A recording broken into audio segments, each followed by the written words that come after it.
এই নে নে, খা খা খা, হা হা হা হা হা।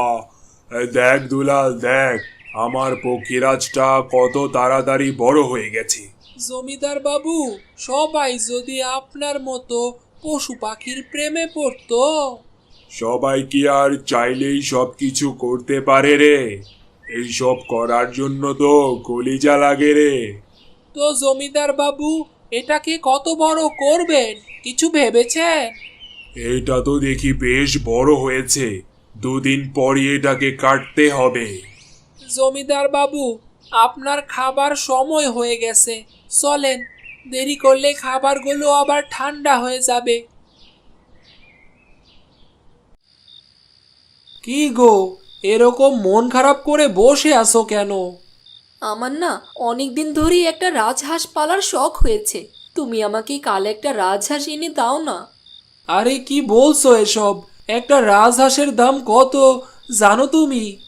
আমি এত কথা জানি না। তুমি কাল আমাকে রাজহাঁস এনে না দিলে আমি কালই আমার বাপের বাড়িতে চলে যাব। আহা, যাও যাও, তোমার যা ইচ্ছা তাই করো। হ্যাঁ, আমি না থাকলে তো তোমার ভুল ধরার মতো কোনো মানুষই আর থাকবে না। তখন সারাদিন শুধু পড়ে পড়ে ঘুমিও। এই তো সুযোগ, এবার হাঁসটাকে মুক্ত করা যাবে। যা যা, যেদিকে দু চোখ যায় তুই চলে যা। আমি তোকে আমার চোখের সামনে জবাই হতে দেখতে পারবো না। তার থেকে ভালো তুই চলে যা।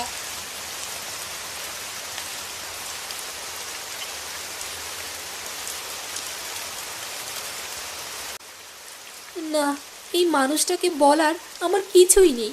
সেই কখন বের হয়েছে, এখনো তো বাড়ি ফেরার কোনো নাম নেই। এই বৃষ্টি বাদলার মধ্যে কোথায় যে কি করছে কে জানে।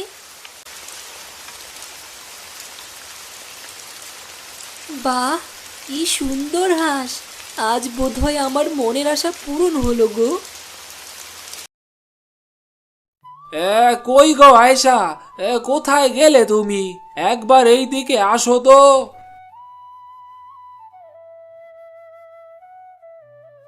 তুমি এই দিকে, আর আমি ভাবছিলাম কোথায় গেলে। একটু পুকুর পাড়ে গিয়েছিলাম, থালা বাসনগুলো ধুয়ে নিয়ে আসলাম, আর এই হাঁসটাকে কিছু খাবার খাওয়ালাম। আয়সা, তোমার সাথে একটা জরুরি কথা ছিল। বলো দেখি, কি তোমার জরুরি কথা? বলছিলাম, এত বড় হাঁস দিয়ে তুমি কি করবে? তার চেয়ে বরং চলো এখন এটাকে বিক্রি করে দেই, বেশ ভালো দাম পাওয়া যাবে। এ এ তুমি কি বললে? আমি ওকে আমার সন্তানের মতো পালি। আমি ওকে বিক্রি করতে পারবো না। দেখো আয়েশা, এই অভাবের সংসারে ওকে রেখে খাওয়ানোটা অনেক কষ্ট, তাই বলছিলাম আর কি।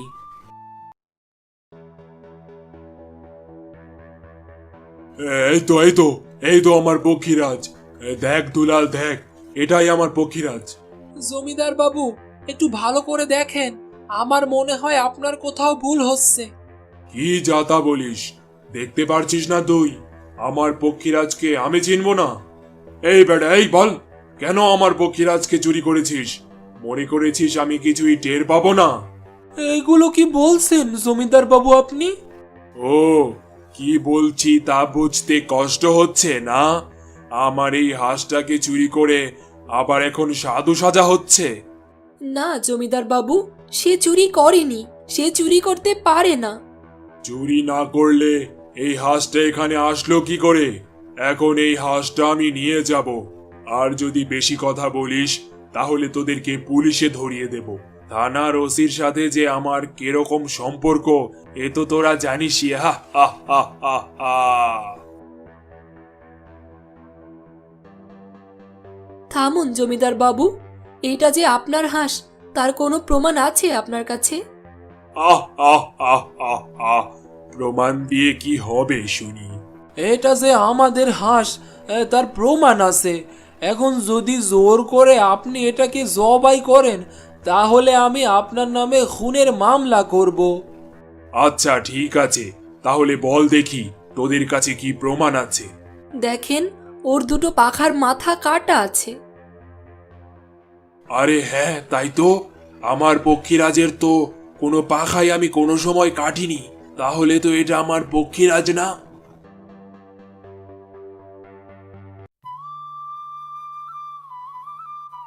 কাকা, তোমাকে যে কি বলে ধন্যবাদ জানাবো। ধন্যবাদ জানানোর দরকার নাই রে মা, ওকে একটু যত্ন করে রাখিস। আর একটা কথা, কোনোভাবেই যেন জমিদার বাবু এটা জানতে না পারে। না দুলাল কাকা, তুমি নিশ্চিন্তে থাকো, কেউ কিছুই জানতে পারবে না। নোয়াপুর গ্রামে শালু নামে এক ছাগল ছিল। ওর 3টি বাচ্চা ছিল। বাচ্চাদের নিয়ে ও খুব টেনশনে থাকতো, কেননা গ্রামের সীমানাতেই একটি ঘন জঙ্গল ছিল। ওর সব সময় ভয় হতো কখন না জানি ওরা খেলতে খেলতে জঙ্গলে চলে যায় আর বন্য পশু পাখির শিকার হয়ে যায়। এই ব্যাপারে চিন্তিত ছাগল সবসময় তার বাচ্চাদের গাইড করত, যেন তারা কখনো ওই জঙ্গলের দিকে না যায়। আরে জানো, জঙ্গলে কিন্তু অনেক সবুজ সবুজ ঘাস চারদিকে ছড়িয়ে রয়েছে। কথাগুলো শুনে ওর চারদিকে সবুজ চারা দেখার ইচ্ছে হয়, আর ও চুপচাপ জঙ্গলের দিকে চলে যায়। আর ওইদিকে ছাগলের বাচ্চাটা সবেমাত্র খেলতে খেলতে জঙ্গলে কিছুটা ভিতরে ঢুকেছে। অমনি 3-4টা নেকড়ে এসে ওকে ঘিরে ধরে। এটা দেখে ছাগলের বাচ্চাটি ভীষণ ভয় পেয়ে যায় আর জোরে জোরে ডাকতে থাকে, তার মাকে ডাকতে থাকে। এটা দেখে সব নেকড়েগুলো হা হা করে হেসে দেয়। কি নাতুস নুতুস ছানা, এটাকে যদি পরশুদিন পেতাম না। আরে পরশুদিন তো আমার জন্মদিন ছিল না, পার্টিটা আরো জমে যেত।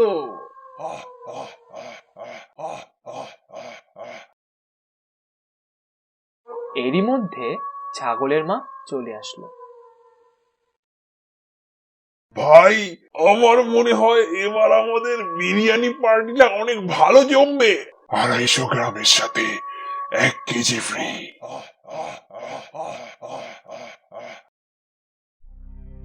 থাক থাক, এত হাসিস না, না হলে সিংহরাজা এসে তোদেরকে খেয়ে ফেলবে। সিংহ রাজা? কেন? তোমার কি মনে হয় আমি ওকে এখানে ছেড়ে কেন গিয়েছিলাম জানো? কেননা সিংহ মহারাজ হুকুম দিয়েছিলেন যে আমি আমার বাচ্চাকে নিয়ে এখান থেকে যেন না যাই, যতক্ষণ না সিংহ মহারাজ আসে। ওনার আসার আগে তুমি আমাকে অথবা আমার বাচ্চাকে যদি মেরে ফেলো, তাহলে কিন্তু সিংহ মহারাজ তোমাদেরকে ছাড়বে না। সিংহ মহারাজ বুঝবেন কি করে যে আমরা তোমাদের মেরে খেয়েছি? তুমি কি সিংহ মহারাজকে বোকা ভাবো? উনি কিন্তু জঙ্গলের রাজা। ওই দেখো, ওই হাতি রাজাকে আমাদের ওপর নজর রাখতে বলে গেছে। শুনলে, তুমি এবার চাইলে আমাদেরকে মেরে ফেলতে পারো। বন্ধুরা, হাতি রাজা তো আমাদের ব্যাপারে সব বলে ফেলবে। তাহলে কি করব? আর কি করব? চলো প্রাণ বাঁচিয়ে চলে যাই। সিংহের মুখ থেকে শিকার তোলা তো অত সোজা কথা নয়। চলো ভাই, পালিয়ে যাই আমরা। নেকড়েরা যেতেই বাচ্চার প্রাণ বেঁচে গেল ভেবে বাচ্চাকে নিয়ে তাড়াতাড়ি পালাতে শুরু করলো গ্রামের দিকে। এবার কিছুটা এগোতেই ওদের সামনে সিংহ এসে পড়ল। ওদের দেখেই সিংহ গর্জন করে এক লাফ দিয়ে ওদের সামনে এগিয়ে আসলো। এটা দেখে বাচ্চা ছাগলটা অনেক ভয় পেয়ে গেল। তখন ছাগল মা সাহস করে বলল, দাঁড়ান সিংহ মহারাজ, না হলে সিংহী রানী রেগে যেতে পারে। কোথায় সিংহে? তুমি ছাগল হয়ে নিজেকে সিংহে ভাবছো? আমি আপনার রানীর কথা বলছি। আমার সিংহে? আপনি কি ভাবছেন আমি আমার ছানাকে নিয়ে এই গভীর জঙ্গলে পিকনিক করতে এসেছি? আমাকে সিংহী রানী ধরে ফেলেছিল আর বলল, যতক্ষণ না আমি ফিরে আসি তুমি এখান থেকে যাবে না। আমি আমার স্বামীর জন্য তোমাকে আর তোমার বাচ্চা দুজনকেই নিয়ে যাব। আমি কিভাবে বিশ্বাস করি? ঠিক আছে, তাহলে সিংহী মহারানীর রাগ হলে আপনাকেই সামলাতে হবে। তখন কিন্তু বলবেন না যে আমি কিছু বলিনি। যদি বিশ্বাস না হয় তাহলে আপনি ওই কাককে জিজ্ঞাসা করে নিন। সিংহী মহারানী ওকে আমাদের ওপর নজর রাখতে বলে গিয়েছিল। যদি আমাদের সাথে কিছু ঘটে, কাক কিন্তু সিংহী মহারানীকে বলে দেবে, আর সিংহী মহারানী ওকে ছাড়বে না। পারলে ওই কাকটাকে তাড়িয়ে দেখুন, ও আমাদেরকে ছেড়ে যাবেই না, কারণ সিংহ মহারানী ওকে হুকুম করেছে। শুনে কাক তাড়ানোর জন্য সিংহ গর্জন করতে লাগলো। এই দেখে ছাগল বলে উঠল, কোনো লাভ হবে না মহারাজ, সিংহী মহারানীর হুকুম মানবে না, এটা কি হতে পারে? ঠিক বলেছ তুমি।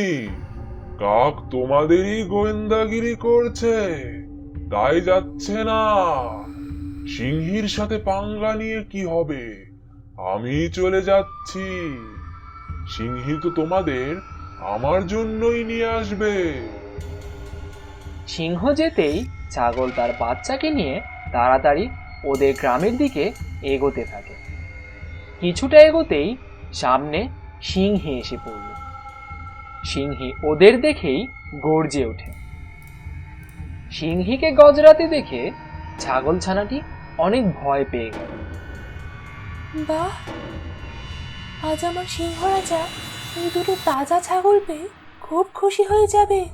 স্বামী স্ত্রী হয় আপনাদের, দুজন দুজনকে সত্যি খুব ভালোবাসে। তার মানে রোজ আপনি সিংহ মহারাজের জন্য শিকার করে নিয়ে যান, আর সিংহ মহারাজ আপনার জন্য আমাদের দুজনকে শিকার করার প্ল্যান করেছিলেন।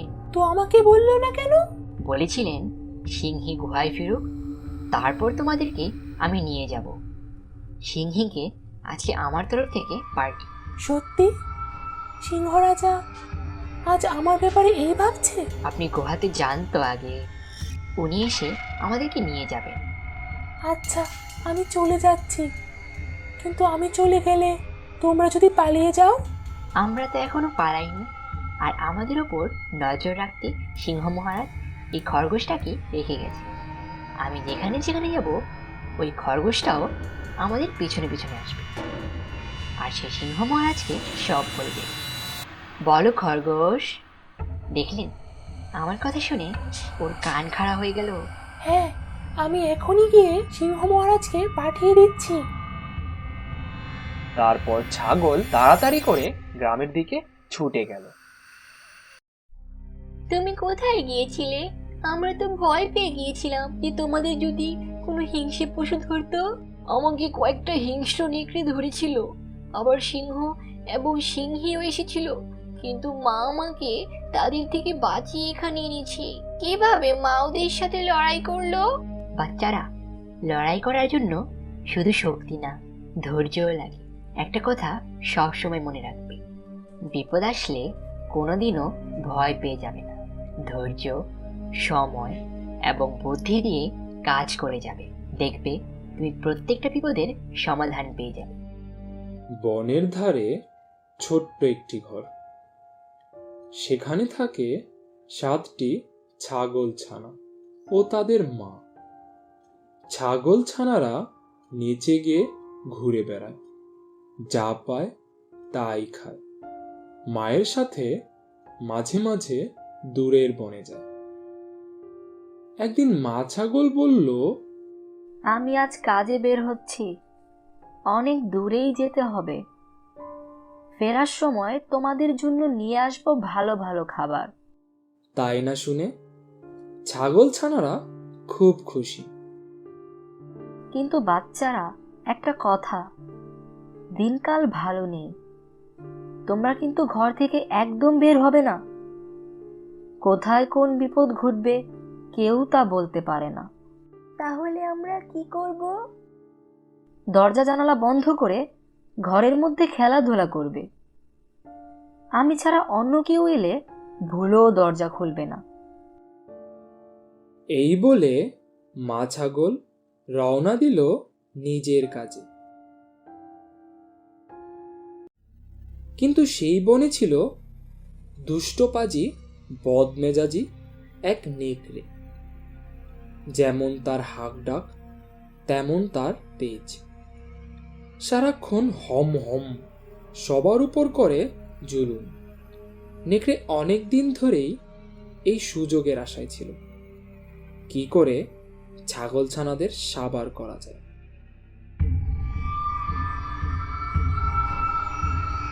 মা ছাগল ঘর থেকে বেরিয়ে যেতেই নেকড়ে বুঝল এই তো সুযোগ।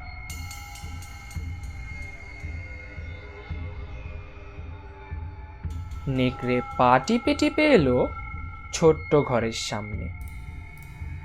দরজার পাশে দাঁড়িয়ে নাকুচু করে শ্বাস টানল। তখন সে মা ছাগলের মতো গলার স্বর নকল করে ডাক দিতে লাগলো। তবু তা শুনেই ছাগলছানারা বুঝে গেল এটা তাদের মায়ের ডাক নয়। তুমি আমাদের মা নও, আমাদের মায়ের ডাক আরো মিষ্টি, আরো চিকন। নেকড়ে বুঝতে পারলো সে ধরা পড়ে গিয়েছে।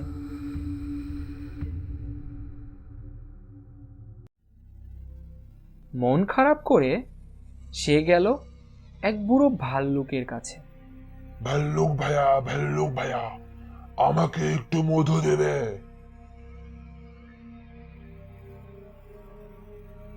ভাল্লুকের মধু খেয়ে গলাটাকে আরো নরম করে নেকড়ে গেল আবার ছাগলছানাদের কাছে। এবার তার কণ্ঠটা ভারী নরম, ভারী চিকন। বাছারা দরজা খোলো, আমি তোমাদের মা এসেছি। ছাগলছানারা বুঝল সত্যি বুঝি ওদের মা এসেছে। ছানাটা জানালা খুলে যেই না বাইরে তাকিয়েছে অমনি দেখে কালো কালো লোমশ দুটি থাবা। জলদি করে বন্ধ করে দিল সে জানালা। তারপর ভয়ে কাঁপতে কাঁপতে বলল, তুমি আমাদের মা নও, আমাদের মায়ের পায়ে বড় বড় লোম নেই। এই না শুনে নেকড়ে একেবারে চুপ মেরে গেল। তাই বলে নিরাশ হলে চলবে না। আবার সে নতুন ফন্দি আঁটতে লাগলো। ছুটতে ছুটতে গেল সে এক নাপিতের বাড়ি। নাপিত ভাইয়া, ঘুর দিয়ে আমার পায়ের লোমগুলো একটু চেঁচে দাও না ভাই। নাপিত বেচারা ভয়ে কাঁপতে কাঁপতে খুব তাড়াতাড়ি নেকড়ের লোম সাফ করে দিল। এইবার নেকড়ে খুব মনের আনন্দে হেলে দুলে এলো সেই ছোট্ট ঘরের সামনে। খুব ধীরে ধীরে দরজার সামনে গিয়ে দাঁড়ালো সে। তারপর নরম সুরে বলল, বাছারা দরজা খোলো, আমি তোমাদের মা এসেছি। জানালা খুলে পায়ের দিকে দেখল। এই পা ওদের মায়ের পা। তারপর তারা দরজা খুলল। নেকড়ে তখন হুঙ্কার দিয়ে ভেতরে ঢুকল। ভয়ে আতঙ্কে চিৎকার শুরু করলো ছাগলছানা। এক একজনকে ধরে আর কপাত করে গিলে খায়। মনের আনন্দে ঢেকুর তোলে। এইভাবে ঝটপট 6 জনকে সাবার করে ফেলল নিমিষেই। ছোট ছাগলটি লুকিয়েছিল দরজার পাশে।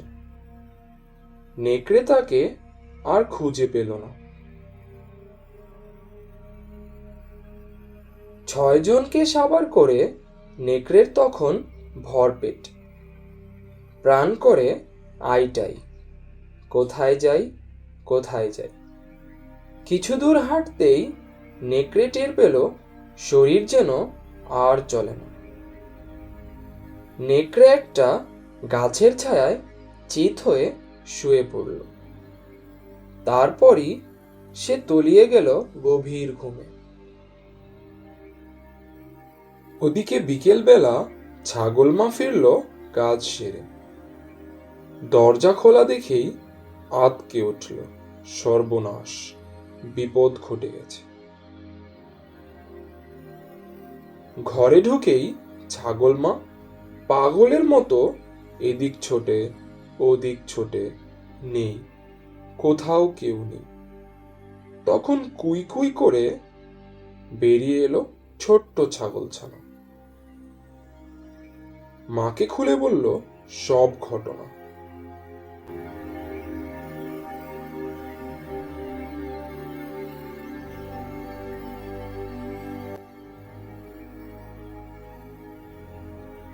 ছাগল মা খুব বুদ্ধিমতী। মাথা ঠান্ডা রেখে সে ঘর থেকে বেরিয়ে পড়ল নেকড়ের খোঁজে। কিছু দূর গিয়েই দেখল চিৎপটাং হয়ে মনের সুখে গাছের তলায় ঘুমাচ্ছে নেকড়ে শয়তানটা।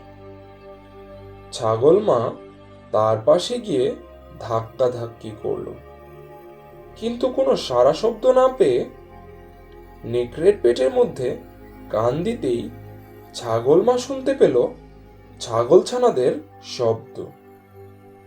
মায়ের মন তখন খুশি হয়ে উঠল। তখনই ঘরে ফিরে সে ছুরি আর সুই সুতা নিয়ে আবার গেল নেকড়ের কাছে। ছুরি দিয়ে নেকড়ের পেট চিরল ধীরে ধীরে। পেটের মধ্যে থেকে বেরিয়ে এলো 6টি ছাগলছানা। ওরা কেউই মরেনি, কারণ নেকড়ে ওদের গিলে খেয়েছে। শিগগিরই তোরা পাথর টুকরা নিয়ে আয়। তারপর তারা সবাই মিলে পাথরের টুকরো ভরল নেকড়ের পেটে। ছাগল মা খুব সুন্দরভাবে পেটটা সেলাই করে দিল। নেকড়ের কিছুই বুঝবার কোনো উপায় রইল না। ছাগল মা ফিরে এলো আপন ঘরে, আর নেকড়ের সেই ঘুম ভাঙল অনেক রাতে। হাই তুলে নেকড়ে যখন চোখ মেলেছে, দেখে চারদিকে কেমন অন্ধকার, আর পিপাসায় যেন কলিজাটা ফেটে যাচ্ছে। কোনো মতে সে উঠে দাঁড়ালো। পেটটা যেন আগের চেয়ে অনেক বেশি ভারী মনে হচ্ছে। কোনো মতে টলতে টলতে নেকড়ে গেল নদীর ধারে, আর যেই না সে নেমেছে পানিতে, অমনি পেটের পাথরের ওজনের তাল সামলাতে পারল না বেচারা। অত ওজন নিয়ে তলিয়ে গেল পানির গভীরে। ছাগলছানারা তারপরে লতা পাতা খেয়ে বনে বাদারে ঘুরে বড় হতে লাগলো নিশ্চিত মনে।